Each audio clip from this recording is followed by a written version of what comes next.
Hello, everybody. It's Monday and the beginning of another week on Moohead Radio. I'm your host, a big and furry bovine. With me, Brian and Jake and Rick and anybody else. And hey, there's Goosey, Tony the calf in the chat room. How you doing, buddy? It's always, it's nice seeing some of these folks come back. And with Tony, it's a real interest in the show because it couldn't be the Timberwolves.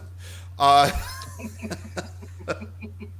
But then or the Minnesota North Stars. Oops, wild. Yeah, but it's great to have people on board. And I know it's a quiet time of the year. I wanted to start out with the NBA All-Star Game, and it's not a difficult take for what you're seeing on television. I'd like to think that my take is going to be a little bit different. They bungled the slam dunk contest, but the game itself turned out to be a real boon for the NBA because with the new format of the game, which was basically a meaningless game in the past, it was fun to watch. I mean, you got to see your star players, your favorite guys, the ones who are being jammed down your throat 17 times a week. And the 24 players or less in the league that are actually spoken about on network television, you get all of those things. Tony is relocating. Where are you relocating to, Calf? Oh, he isn't abandoning Minnesota. Holy unless, that would no. Unless the job is forcing him to relocate. Yeah, which is that's stressful. Doesn't sound good. He's moving to Minneapolis. Okay, well, but Prince, died there. Yeah. So I mean, hey, it's all good. It really is. Minneapolis' gain. It's St. Paul's loss, I guess. Also known as Little Mogadishu. And there's Hammer Time. How you doing, Jim? Hey, Jim. Hey, Jim. What's up? So I don't know if I can't hear you. Hammer Time. I think your mic is not working. But the game itself left me with a feeling of kind of what's wrong with the league. And it has nothing to do with the game itself or the players who are playing it. But it was like watching two different games. One was the obvious exhibition nature of the game, which was just up and down and fun, which is what we'd expect from an NBA All-Star game. But the end of the game started becoming a defensive struggle where getting those final points became difficult for both teams. And watching LeBron shoot a baseline fadeaway and getting blocked by Giannis, watching the struggles for the ball underneath the basket and the referees letting them scrum and letting some contact go, it made me get to thinking why an 82-game schedule is so bad. Because you could never play even the greatest athletes, and believe me, these guys are good. These guys can shoot. These guys can rebound. They're fast. They can jump. There's nothing they can't. They can dribble. Everything. The whole package. But they can't do all of those things for 82 games. Consequently, you wind up with something that is some kind of an odd, close proximity to basketball. And there you're with us, Hammer Time. How you doing? He muted his mic. Okay. I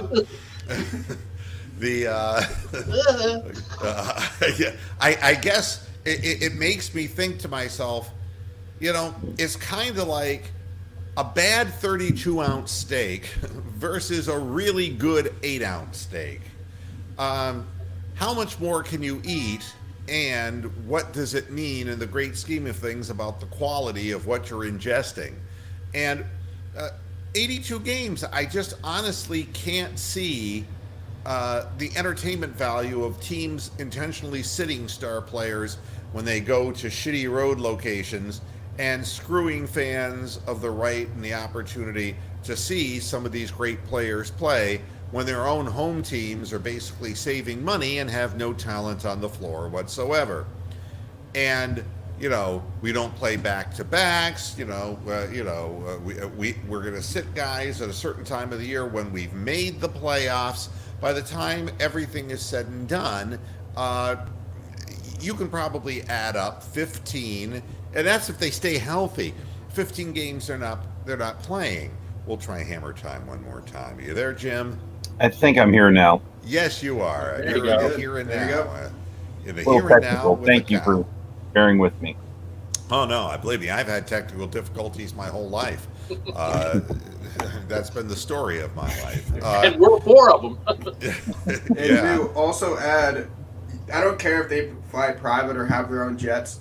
They're big people on small planes. It cannot be fun to be on a plane every night.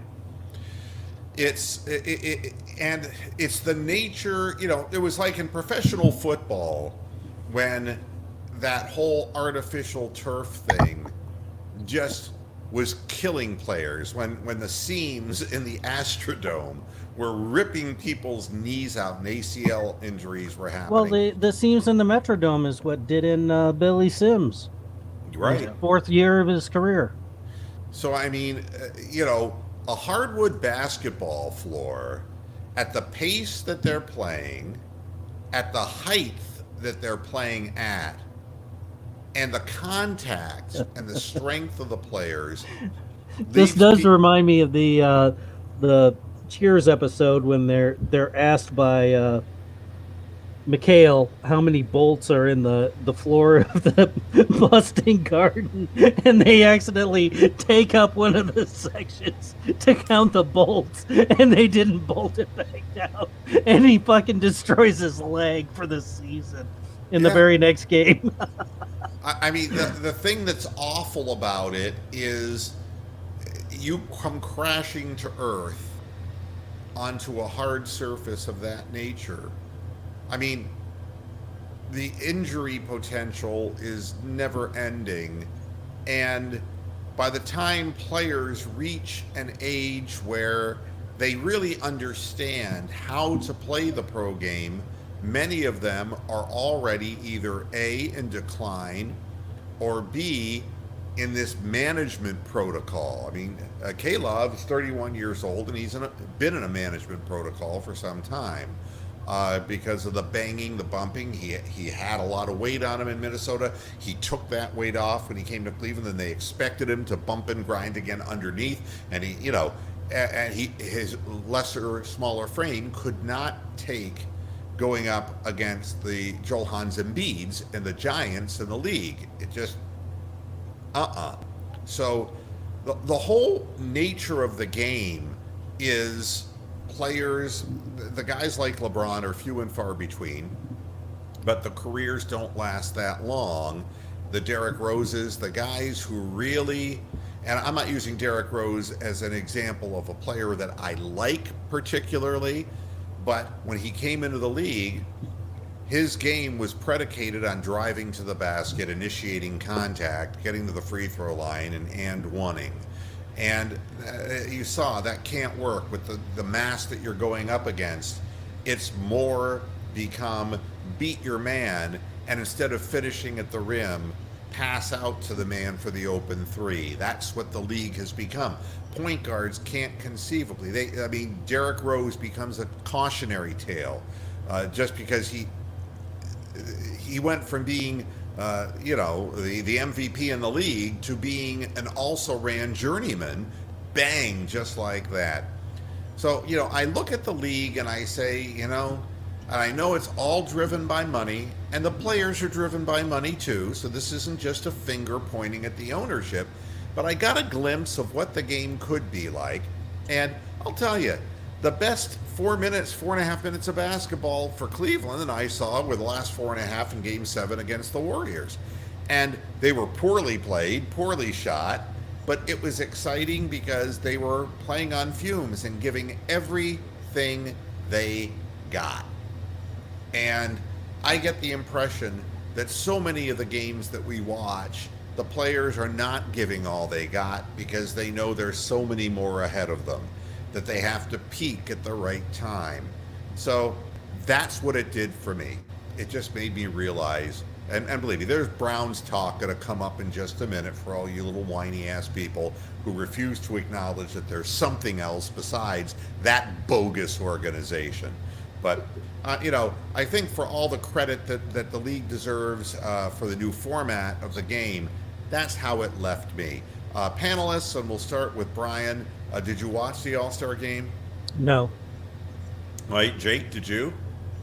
I did not, but what I did like about the All-Star game after I found out was every quarter the winning team of that quarter was able to give $15,000 to their charity of choice. So there was reason to play hard the entire game. Well, if you could talk about reasons, I mean, these players are making so much money, it's a drop in the bucket. The league's making so much money, it's a drop in the bucket. Rick, did you watch the All-Star game? Just some of the highlights. I'm still jaw dropping over Chris Paul's dunk. Didn't see that coming. Especially No, from I mean, Westbrook. nothing quite like saving it for the wrong time. And Hammer Time, did you did you watch the game? There was an All-Star game this weekend. See, and there you go. I did. There I you did. have it. I did see a little bit about the fourth quarter where they used the thing that they did for the basketball tournament, the Elam ending? TBT with the Elam number, which I guess a lot of reporters seem to think that made it the fourth quarter exciting. Well, I mean, I thought it was a fun game to watch, but other than that, it just kind of made me take a look at, what I think is wrong with the game. I will move to Browns talk here because the Browns have released T.J. Carey, Demetrius Harris, Eric Kush, and Adarius Taylor. Before we get into this, again, we'll go backwards. Hammer Time, do you have any problem with any of these four guys leaving? How did they stay around this long? The only thing is that they probably should have waited till April 20th to release Eric Kush. That's the only proper thing to have done, since that is 420 and he has Kush. But other than that, Rick? Not really surprising once I realized they were all drafted and hired by Dorsey. I figured this just might be just the start of things to come. All right, but you have a problem with any of the players? No, I was curious to see, I was wondering, since looks like we maybe need some linebackers in the draft. I was surprised they let Taylor go. I thought maybe they could use him as, I don't know whether they had any thoughts about possibly using any of these as trading chips for down the road or, some wheeling and dealing. But I guess they just, you're with Dorsey or, you're not underneath this umbrella of the current administration. So, please don't let the door hit your ass on the way out, And Jake, I mean, do you have a problem with any of these four guys leaving? No, it's just a rough year to see anyone have to get released because the lockout probably is coming up soon, the new CBA. So they're going to have to wait a long time to find their futures out. So that's very unfortunate for them. But the players themselves, they did not earn a roster spot, or they didn't get a chance to earn a roster spot because they didn't build it in practice. So I don't think they should be a surprise. All right, and Brian, what do you feel? Carey as a backup isn't that bad. He is definitely not starter material, and yeah, it's a little odd that they released Taylor. But I knew that there was going to be a huge cut down of the roster coming as soon as John Dorsey was let go. All right. I mean, I guess from my perspective, I mean, it all comes down with analytics people to dollars and cents and utility, TJ Carey, who had his worst rating year of a 47 in the rating numbers at his position. Um, the Browns will save $6.35 million by dumping him. And, you know, can you really make an argument? I mean, Carey was an inside coverage guy, and he wasn't even the top inside coverage guy. Eric Murray was for the Browns. Uh, you know, you know, but Murray is heading for free agency. So the question is, will the Browns even keep him around? You've got Ward, you've got Greedy Williams, and you've got Mitchell as an outside corner, but they got to figure out who is going to be in the slot, because if Murray takes off, and why wouldn't you for free agency, because who wants to stay with this jackass organization? You know, the problem is the Browns are going to need somebody in that position. So you know, Demetrius Harris, I mean, there wasn't very much good I could say about him. I was left cold during the course of the season. You know, Dorsey brought in Harris and let Darren Fells go to Houston. And, you know, Fells, in his limited time on the field, caught 7 touchdown passes. And a good season. While Demetrius Harris only had 149 yards all year and 3 touchdowns. And he didn't block for shit. I thought he was a big body who could help in more than just one way, and not the case from what my eyes saw. He held a lot. He didn't particularly have great hands, and they seemed to try to force the ball into the end zone with him a lot when he was not the most reliable receiver on the team. And again, the problem comes down, in my mind, is Ricky Seals-Jones. He's a wide receiver, basically, who's too slow to be a wide receiver, but might be a matchup problem from size perspective for a corner. He's going to have or for a linebacker, he's going to be, you know, inside track, you know, and he's even a restricted free agent. So I don't know. You know, Njoku, who's the other guy, you know, you wonder.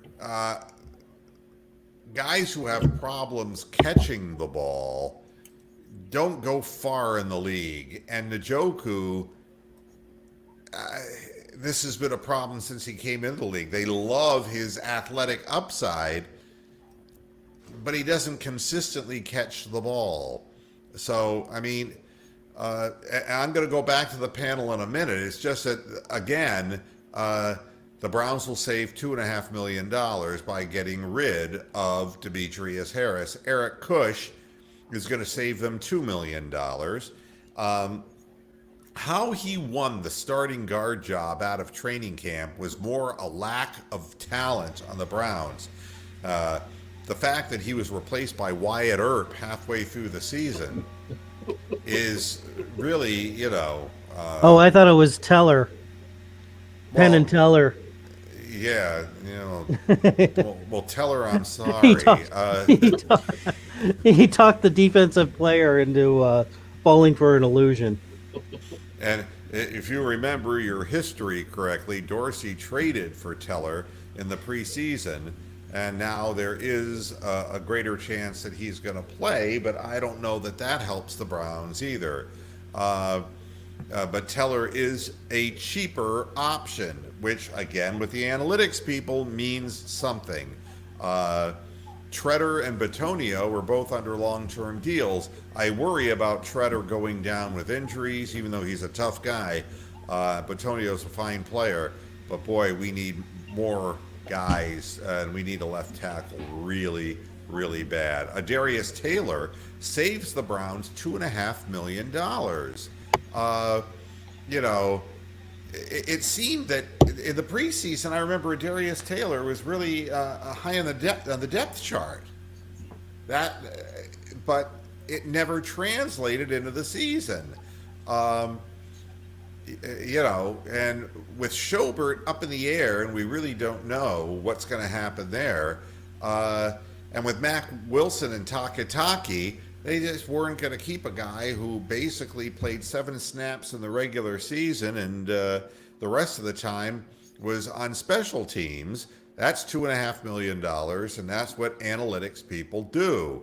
And he obviously, if he couldn't break this group of linebackers and establish himself in a year like last year, he's obviously not that talented a guy. Other than money, I mean, some people are saying, oh, well, these are all Dorsey choices, and they're just, this is the change of culture, and this is the analytics guy putting their feet down. But I can't sit there and say that any one of these guys was not deserving, because they did not perform admirably during the course of the year. And there's going to be more guys.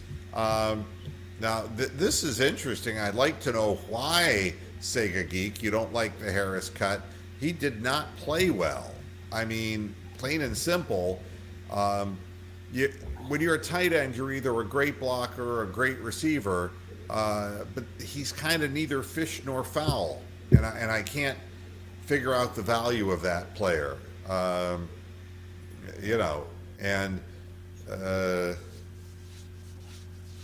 so I don't know. I'm just not impressed with him. Demetrius Harris. I just think that he's a big, tall body who doesn't do any one thing, and you need to have somebody who. And the other thing, he never broke patterns off to help his quarterback. He was only seemingly targeted in red zone circumstances.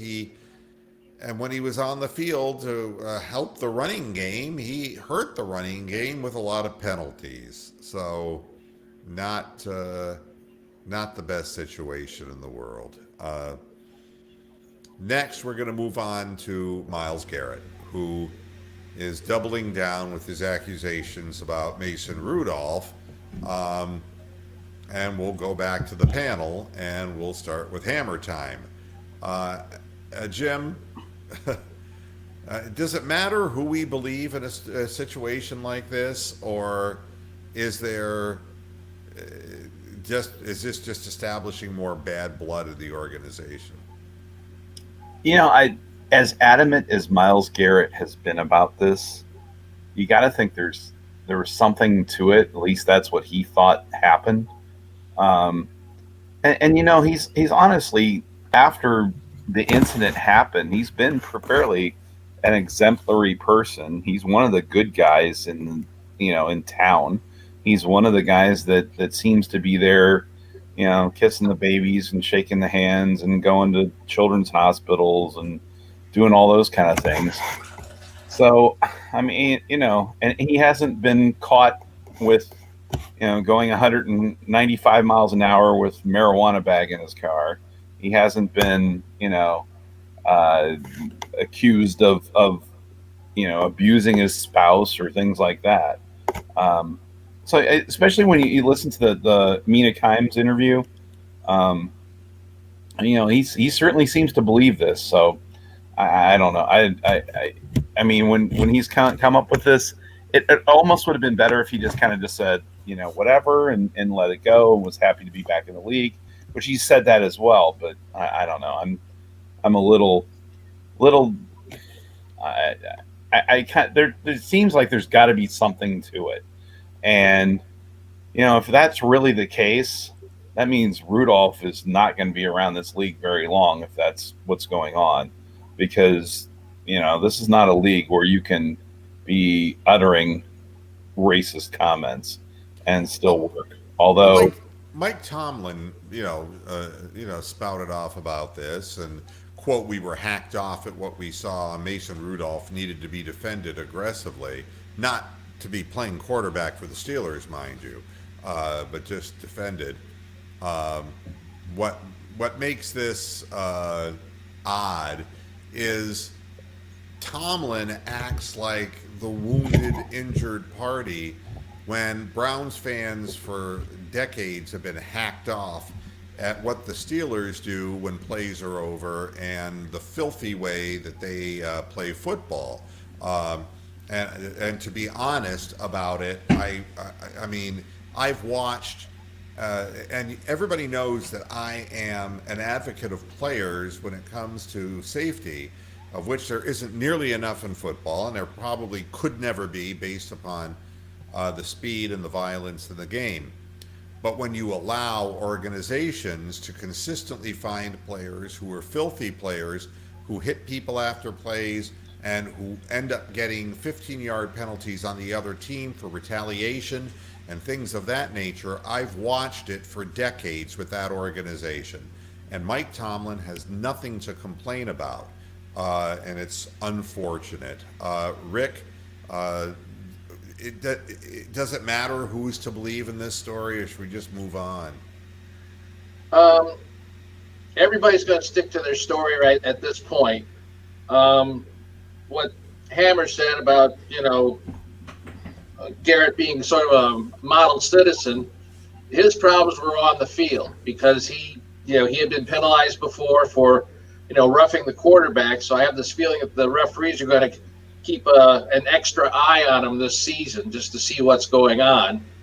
And the thing that always got me in that game, Pittsburgh was down a couple of scores, and there was only 8 seconds left. Why do you still have your starting quarterback in there? I don't think you've got a 2-score play in your playbook and risk, getting him hurt anyway. But, that's for another day, I guess. But I don't see Rudolph being he'll be a backup to Roethlisberger this year, and by end of next year, he'll probably be on the XFL if they're still around.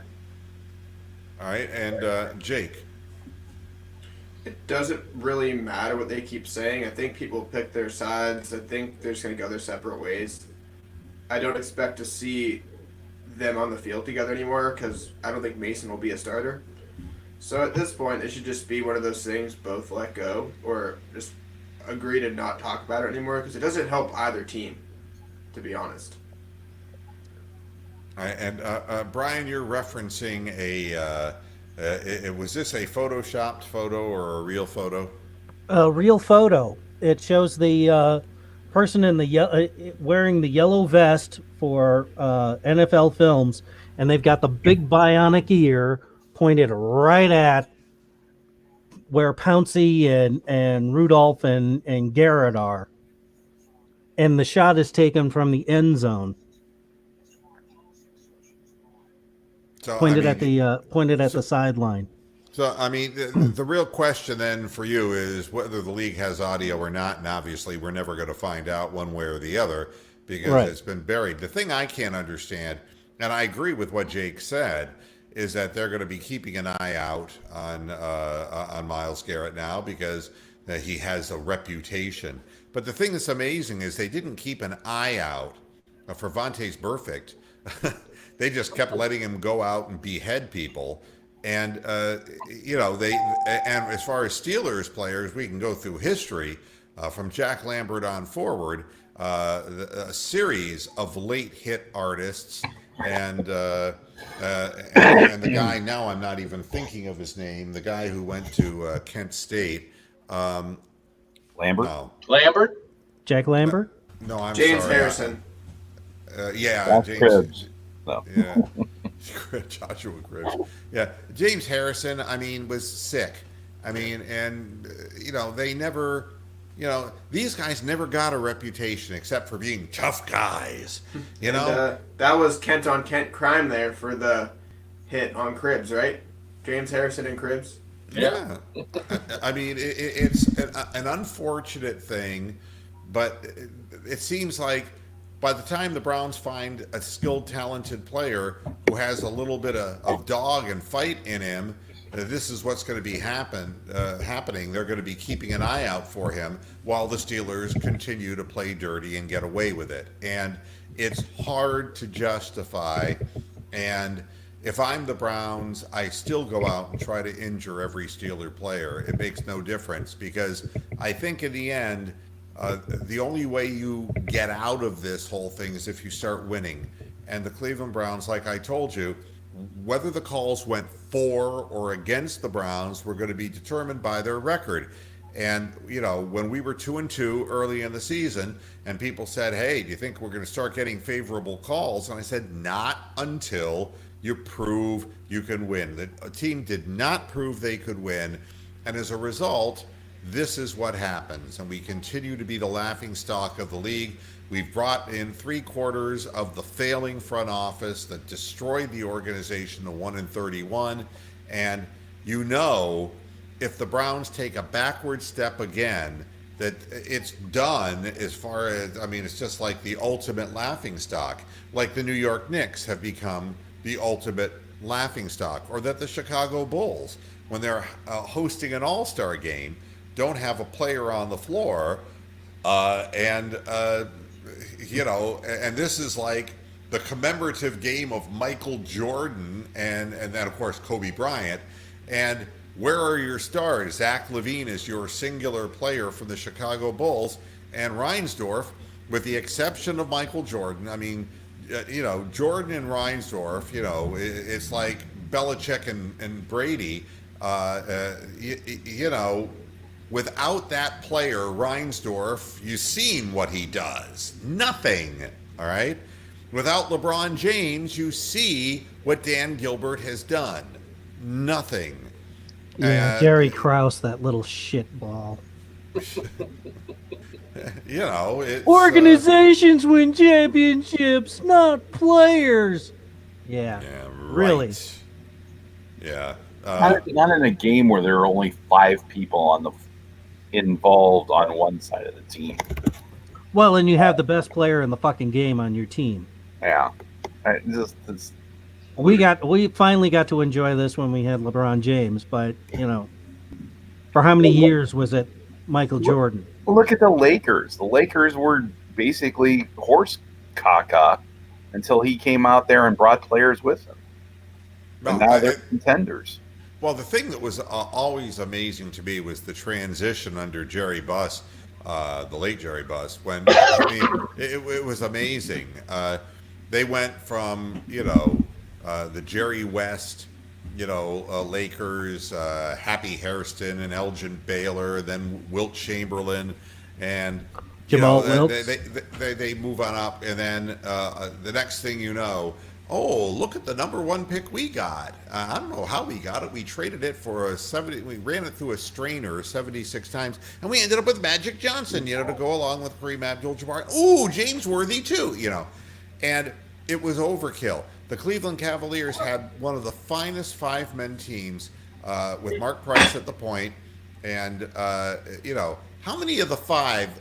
Can you name the 6 men who played most? Hot Rod Williams. He would be the 6th man. He would be the 6th man. Nance. So you have Mark Price at the point. You'd have Ronnie Harper from Miami of Ohio, my guy. Brad Doherty. Craig Elo is coming. Oh wait, no, they traded for Craig Elo. And Elo was a guy from Idaho who just honestly really willed himself to become a 3-point shooter. But you're right, Brad Doherty, Larry Nance would be Trey Rollins. I think, Trey or Williams. What the hell was that guy's name? The other center that could actually play defense. Oh God! In the '80s, you got me. I think Thurman, but that may have been beforehand. Yeah. Thurman played for a little while, but so we had Doherty at the center, we had Nance at the forward, and who was the 3? Was it Elo? No, because he was he became the shooting guard. Yeah, but the 5-man team that we had and the coach that we had, Lenny Wilkins, it really stressed sharing the ball. And that's when I lost all hope for basketball, because it was like there was Jordan, and Pippen, and Cartwright, and Bill Remington, and What? Horace Grant. Horace Horace Grant. Grant Horace Grant. developed into a hell of a Also, power input the forward. white shooter and Steve Kerr, Yeah, and figured Pretty out white from boy. there. Yeah, I got somebody to punch out.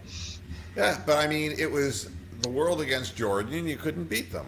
And it's like, wow, that's really amazing. Everything I was taught about basketball just thrown right into the toilet. Um, but it is about the players. The Cleveland Cavaliers, Beilein is not going to make it out of the next day, folks. They are discussing with him leaving. And I feel badly for John Beilein because you're looking for, there is nothing left for him to prove in Michigan. As a college coach, he did a fine job. You can't blame a man that at 66, hey, and it was a built-in thing. He wasn't going to stay forever. That's why they brought Bickerstaff in. They wanted to groom Bickerstaff as the next head coach, and who's not ready, but is going to be called upon invariably. But Beilein's got a 5-year deal, and the Cavaliers do not want to pay him for this rest of this year and 5 years and 4 more years. So they're discussing. It's kind of like, it's scary. The guy who owns Quicken Loans is so bad with money.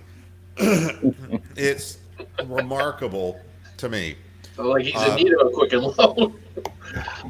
Yeah, or a rocket loan. That would make it even faster.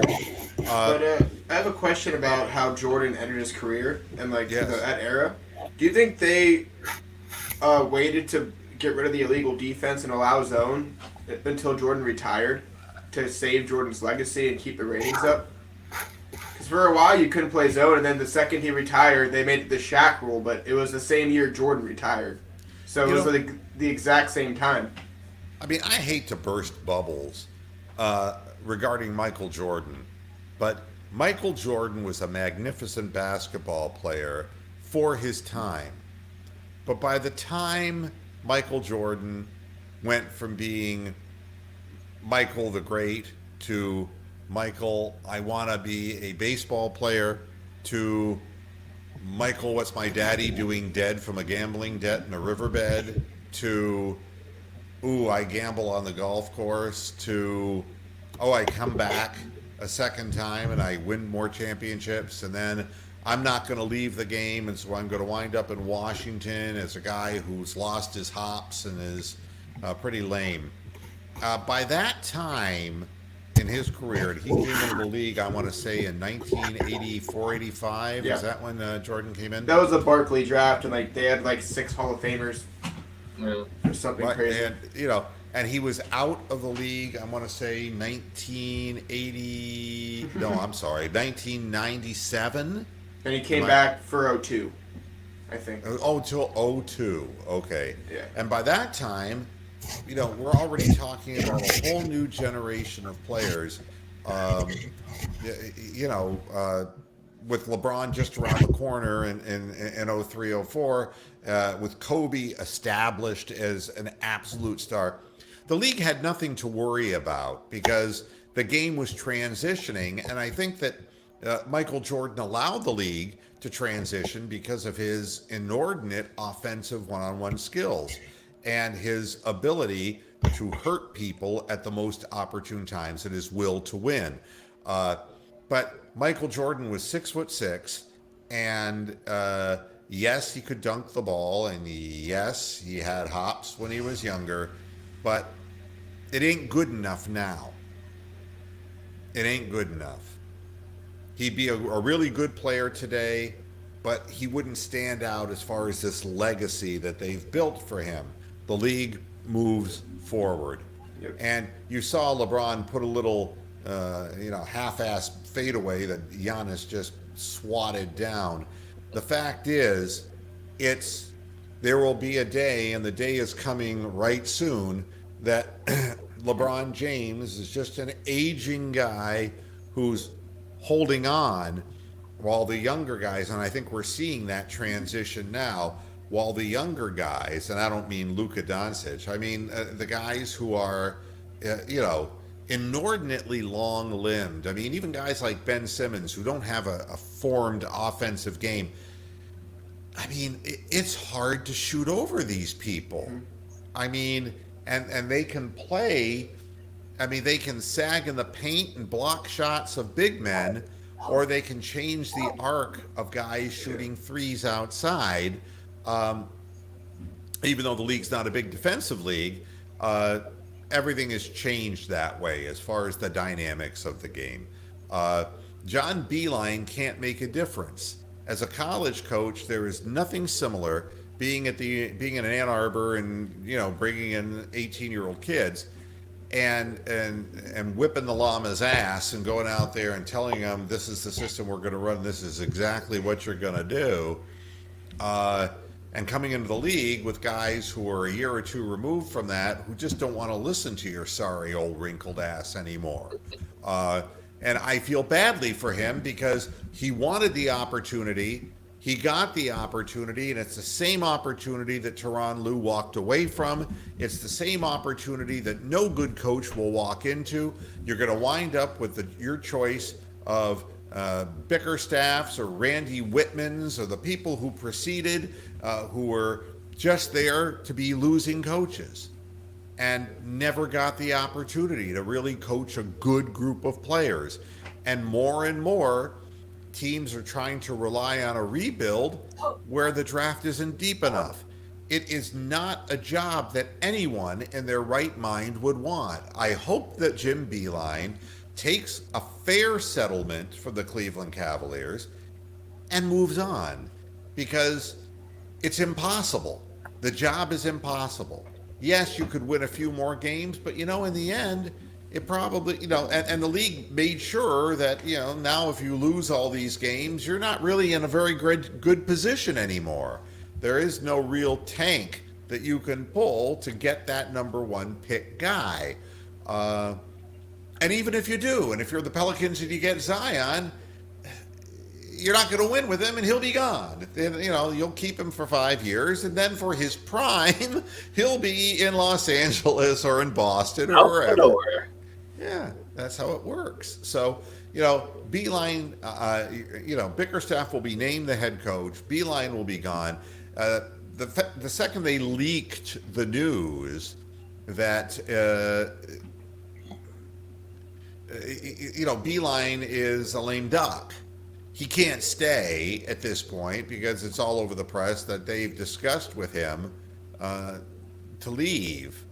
And it's all being done because it's like, well, if Beilein's going to hijack us for the 5 years, ... The players don't respect Jim Beilein, and it's not because Beilein's a bad coach. It's because he's never coached in the NBA before, and these people are poisoned by the culture.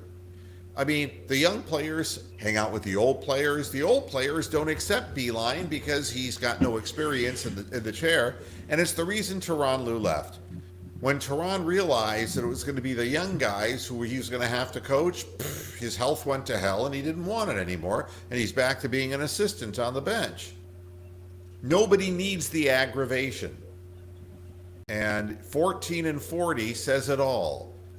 You've got, Colin Sexton talking about why he deserved to be the 85th choice in the Rising Stars game instead of improving the caliber of the defense that he plays. And guys who are just not physically equipped to handle. I mean, we play the fucking Bulls, and Zach LaVine averages 40 points a game against us. Hi, Topaz. I've seen him rolling around back there. He's like a Pentecostal dog during this show. My goodness. But, I've watched this from, the beginning of the season, and anyone who thinks Dylan Windler is going to make a damn bit of difference to this Cavaliers team is smoking weed. He's probably the new Luke Jackson. He's just not going to, who comes to you fresh out of college with a bum leg, or in case of Luke, a bum back, and never amounted to anything. So are we taking the under on 20 games? 18 sounds good. 30 games remaining in the season, and I think the team without Beilein will probably win about I want to say 7 to 8 more games and win 20 to 22 22. games. Yeah. Yeah, and that's going to be the extent of it. Topaz is bumping me with his nose. This is what he does when he wants attention too. So, what a dog. Yeah. So I It's mean, just hard for them. I mean, he is dealing with 19-year-olds who make more money than he does. So That's it's right. very hard to translate that when in college he has all the power. But that is the story of an NBA or the NFL or whatever it is. That these guys come into the league and they're going to get paid more than whoever the coach is, unless your name is Bill Belichick or whatever. And it's just the way this stuff is. And you know, somehow there are some coaches that are able to do it and some can't. And Beilein, who's obviously been a great coach over his collegiate career and done some great stuff, he's coming in at a different time in his career. I mean, he's kind of on the downward slope of his number of years left. Oh, 67. That's Yeah, like I Popovich mean, range. I mean, the guy is done. So hey, he's a well-known name, whatever, and it's just, and then you come from a culture where in college basketball you play maybe 35 games, right, in a season, something like that, with counting tournaments at the end of the year. And now he's lost more games than that in a year. That'll it's wear on a guy. yeah, and he's away from home, and he's like, why did I even do this? And I think he will take a lesser buyout. He'll settle for 3 years, and he'll get out of Dodge. Uh, and that's the smartest thing to do.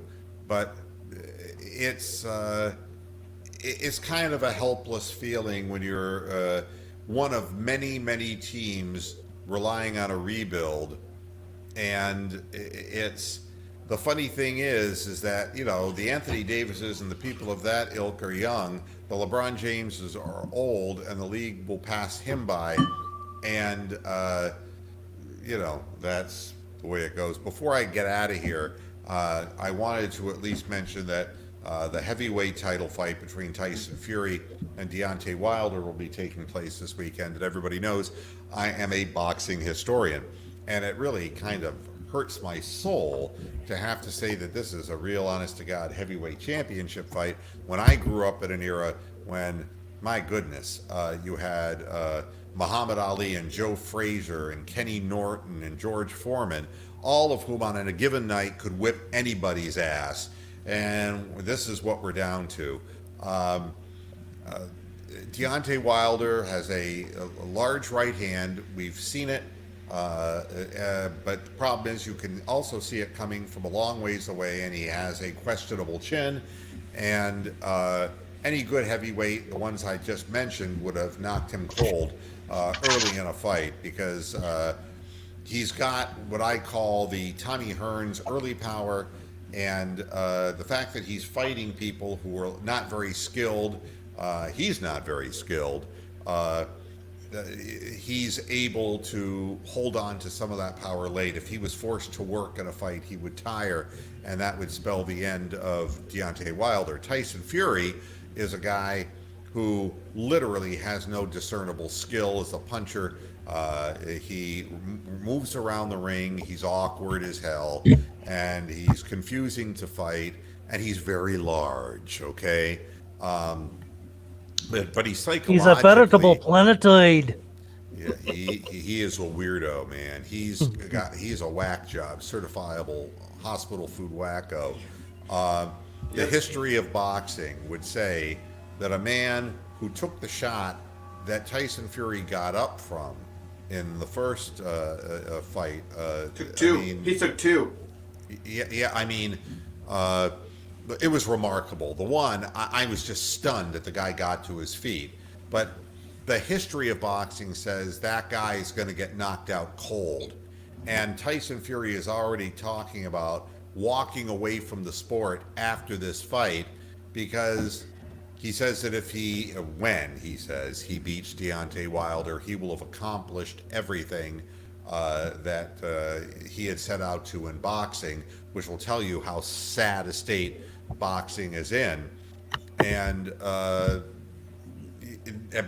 but he's open to UFC invitations, like he was open to a WWE invitation, Which he refused to lose in the WWE because it would hurt his personal brand. yeah, I mean, Like, really? People don't know it's fake? So Wait, what? he only signed the deal. Jake, wait, did you say that WWE Yes, is fake? it's not real. It's Oh not real. man, But he refused to sign the deal unless he was guaranteed a squash First win level. because he did not want to hurt his personal brand and record. That's how like telling egotistical Steven he that is. there's no Santa Claus. Yeah. Wait. Bit of a reach there, and wait, what was that, Brian? I said that's like telling Steven No, don't say that. Oh, and then the last thing I wanted Easter to Bunny. the last thing I wanted to mention is this thing that we call sports. Hey, Steven, you want some chocolate covered eggs? And this whole thing of the charisma of athletics. I want to finish off the show by asking each of the panelists, and we'll start with Brian. And I want to describe this. This is of all time as far as everything that we have footage of, video footage of. Are there people that you believe you're watching today or in your lifetime you've watched, whether it's live in your time or footage from many, many, many decades ago, that literally jump off the screen at you and are the true legends of sports, the people whose charisma was undeniable, even if you never saw them play and you weren't alive when they played? Brian, is there a name or two that hits you that way? Barry Sanders. Walter Payton.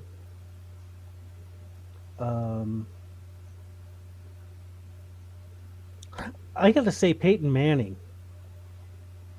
Now, as far as fighters, from I'm talking about all sports. From age 18 to about 20, 21, Mike Tyson was just unstoppable. He just absolutely destroyed people. See, I saw Ali at the end of his career, so I can't say that he was better. And then seeing that final beatdown that he took, Jesus Christ, that was ridiculous. Tough to watch. Jake, anyone jump out at you? Oh, well, this is before my lifetime, but Ali is definitely one. And I was actually I was not old enough to remember it, but looking back and seeing the early Brett Favre run when he had the MVPs, I think he really exemplified football there. And Michael Phelps, that guy just really was in the sport way longer than he should have been. He lasted 8 years longer in a career than most swimmers do, on the men's side at least. All right, Rick? Well, I'd have to go with, I think today's his birthday too. I'm not sure, but I think Jim Brown. Just watching him run, and then it seemed like when Dad and I were watching the football, every time he got tackled, it seemed it would take him like a month for him just to get up off the ground and slowly walk back to the huddle. And then they give him the ball the next play, and he just plows through people like they weren't even there. And well, this one was that caught my eye. He did this against Cleveland, and that was Willie Mays when he made that catch out in center field, running towards the wall in that World Series. I saw that, in a film, and I thought, he's kind of special. My dad was 15 years old and at that fucking game when he caught those over the shoulder catches. Right. And Where'd then that ball go, by the way? Threw it in there.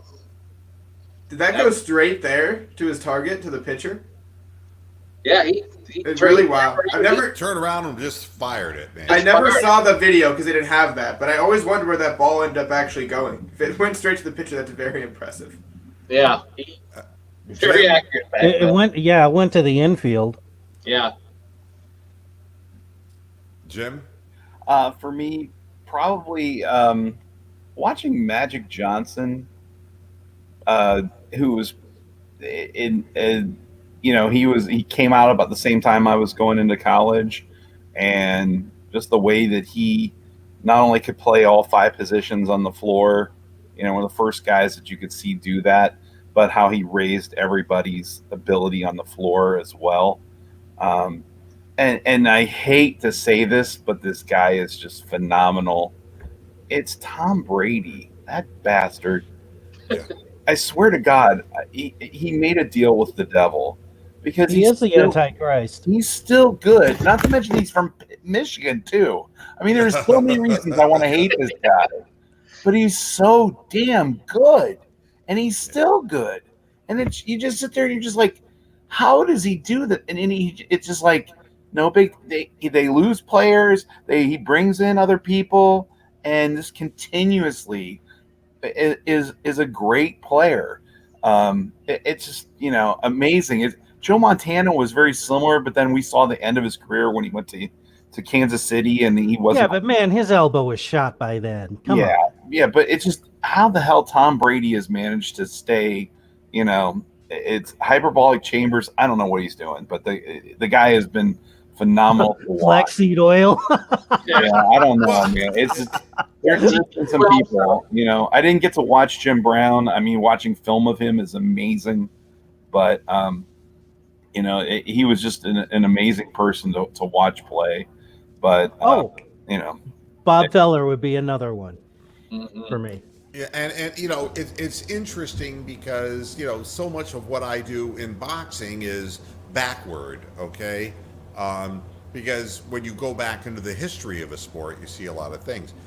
I would agree with Bob Feller. I mean, he was throwing at velocities that players didn't throw at back in his day. And by the way, Bob Feller was a heavy machine gunner on a battleship. He did not have, some cushy little, I'm going to sweep up in Biloxi, Mississippi. No, he was out in the middle of the shit in the Pacific for 4 years. Here's the deal for me, and I have a few, and some of them really go back. And I'm not a huge baseball fan. I played baseball when I was a kid, but the game itself, when you grow up in Northeast Ohio, there wasn't anything to cheer about regarding the Cleveland Indians. The thing that left me fascinated was Babe Ruth. Babe Ruth, in my mind, is the single greatest baseball player who ever lived. And I know it sounds crazy, but I'm looking at it from totality. Baseball was the national pastime, and Babe Ruth was the reason. He was, when you see old videos of him, he did things that just seemed unfathomable. When the previous year, the guy led the league with 7 home runs, Babe Ruth hit 50, Babe Ruth was somehow nimble on his feet and overweight at the same time. He somehow was able to be a top line pitcher and become the greatest home run hitter of his time. And his face looked like a broken in catcher's mitt. So help me God. Babe Ruth looked like Babe Ruth had to look like. It doesn't make sense, but it's like he was the guy who was the face of the national pastime because he was an everyman who overate, overdrank, didn't take care of himself. But the bottom line was he was like the times that he lived in the freewheeling 20s. And how about this? He was so famous, he had a candy bar named after him. I mean, it's a crazy thing when you look back at the footage and you say, this guy still pops off the screen at me. I mean, it's like wow, this guy's charisma. No wonder they said he called his shot. Did he or didn't he? Well, did he really hit the home runs for the kid who was dying? I mean, you can understand how the legacy was built. Jim Brown was the same way. Jim Brown was a guy who should not have been playing in 1960, 1961, 62. He shouldn't have been there. He should have been 25 years in the future. But somehow his time came early and he was dominant. They were afraid to tackle him. Frank Gifford said, we were afraid he'd break through the line and we would fall to the ground because he'd run over us. He ran a 9.8 100, but he was 230, 235 pounds, and he was chiseled like a god. And he was a good looking man, and he was strong as an ox, and he could carry 3-4 players with him.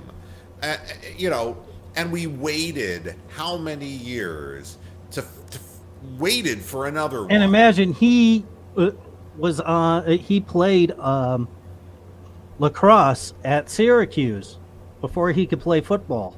He was a great basketball player too in high school.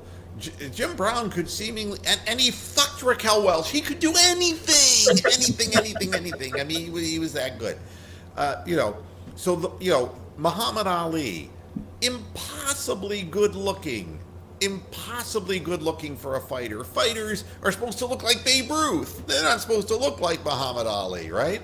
But Muhammad Ali had the speed of a middleweight, and he had an idea of what he was doing. I saw an old footage of him because I still find new footage, and it's him talking. And they're running a special right now, by the way, on it's either HBO or Showtime about Muhammad Ali's interviews on the Dick Cavett show through the history of Dick Cavett's program.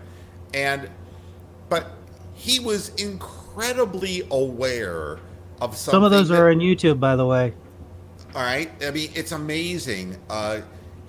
They asked him, so what is it that makes you who you are? And he goes off on this ridiculous spiel. And basically what he says is, I draw people. He goes, I draw the rednecks who want to see an N-word like me get their ass kicked. Right. He goes, so I draw them. He goes, but I draw the black folks who want the N-word to kick the white guy's ass. He goes, I get the Jesus freak hippies who were against the war, and I get them to watch me. And you stop and you think about what he's saying, and he was a politician's dream. He had more groups of people following him, and that's what helps create the legacy. Plus, of course, they're all great players of the games that they played. And I look at boxing now, and I look at who cares about Tyson Fury and Deontay Wilder. Muhammad Ali was just a personality. He sold fights, and it didn't matter to him if people were coming there to watch him get his ass kicked. It didn't matter. It was all about bringing people in, selling the event, and that, and winning, of course. It was about winning. Well, and if people really want to see what he was capable of, you have to watch his Olympic gold medal. Because if you think about it, how many years we lost of his potential career because he wasn't allowed to fight. Could you only imagine, what happened? And I think you nailed it there, Moo, with the fact that there was the thing with Howard Stern's movie, and they said, why do people listen? Well, the people love him or whatever.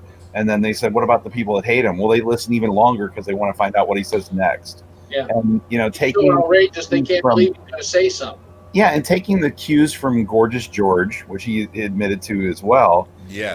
The idea of becoming the heel when needed to be, and doing that. I mean, in the MMA world right now, Colby Covington is the guy that's basically adopting that persona. He's not as skilled as an Ali, but he's trying to do that, and he's created a persona by saying outlandish things, and people either love him because they're MAGA hat wearing Trump fans because he loves the president and talks about it, or they hate him because they're not loving the president. Yeah.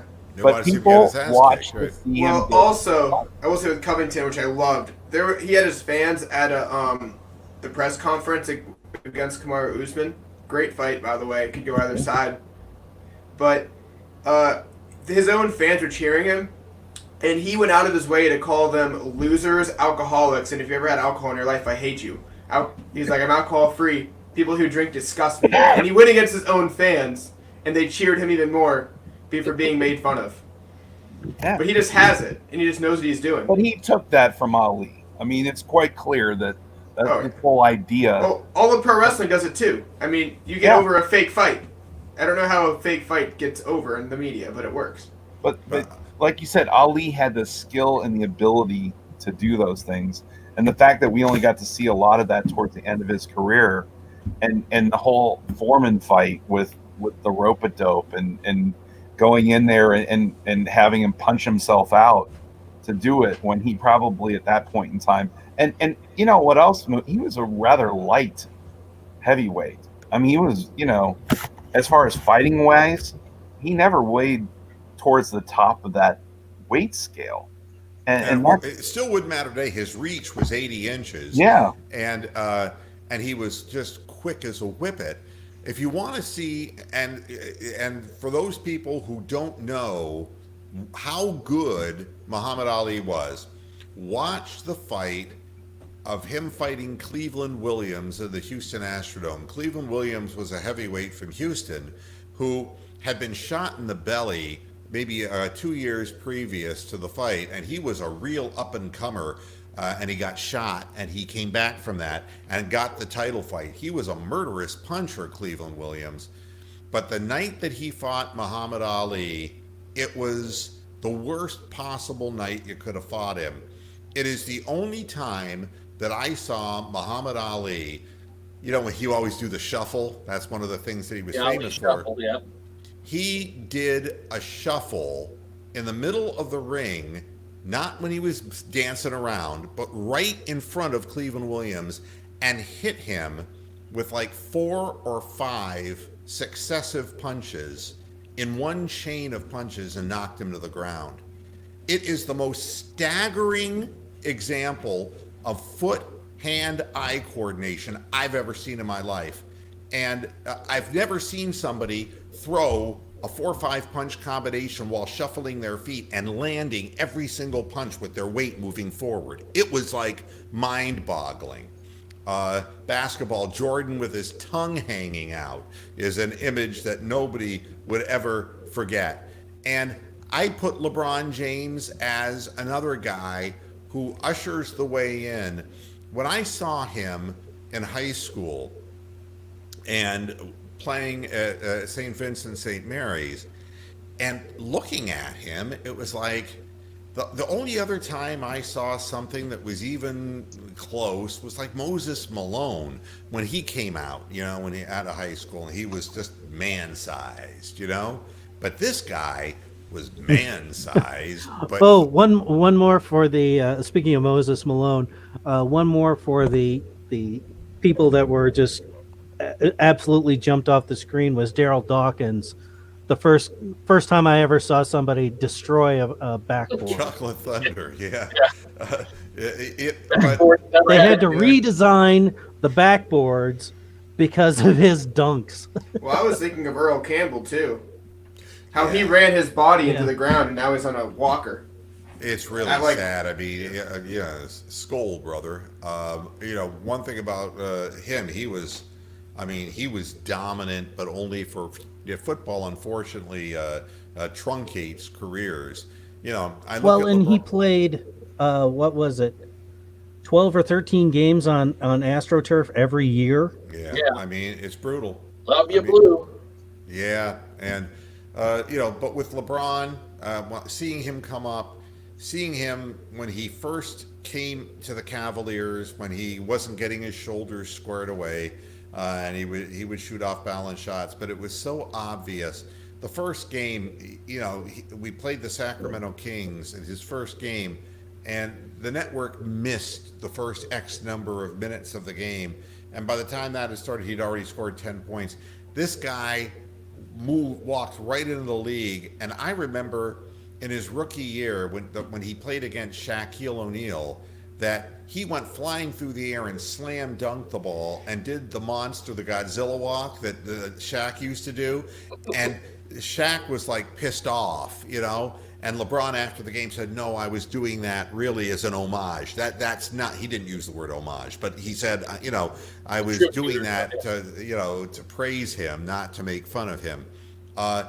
I mean, and this was from a guy who was 19 years old, and you're just looking at it and you're saying, this guy, you know, and to have the opportunity to see him in two different times of his career, in his young days, and then by the time he's still in his prime when he came back to Cleveland, he moved the game forward, and he's somebody who you're just not gonna forget, and he's going to move right up, you know, the scoring list. He's number 3 now. He's not going to reach number 1, obviously, but he's going to make people forget a lot of players. So it's already 11 minutes after 7, and I want to get out of here. But that's what keeps me watching sports, is because it's always interesting to see if we're lucky enough in our lifetimes to see people who 50, 100 years from now will be watched by people like us and say, wow, that guy was really something. You know, it's what keeps us watching. Thanks everybody for tuning into this edition of Moohead Radio. I'm back again with the panel on Friday, and we'll be talking more about predictions for Fury and Wilder, and who else gets cut by the Cleveland Browns. Thanks for tuning in, and until Friday, hasta la vista, Pasture Heads. Good night.